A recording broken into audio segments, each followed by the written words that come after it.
Hi friends, నేను ఈరోజు పప్పు దోసకాయ చేస్తున్నా. ఫస్ట్ పప్పు వేస్తున్నా. పప్పు తర్వాత దోసకాయ చెప్పిన కదా, దోసకాయ, కొత్తిమీర, పచ్చిమిర్చి వేసి తర్వాత చిటికెడు పసుపు వేసుకోవాలి ఫ్రెండ్స్.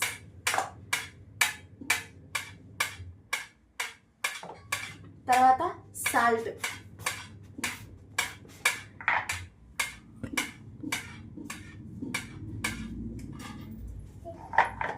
తర్వాత కారం,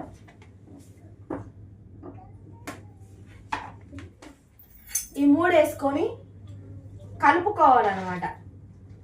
మంచి కలుపుకోవాలి ఫ్రెండ్స్. నేను ఈరోజు దోసకాయ పప్పు చేస్తున్నా ఫ్రెండ్స్. మీరేం చేస్తారో కామెంట్ బాక్స్లో కామెంట్ పెట్టండి. బాయ్.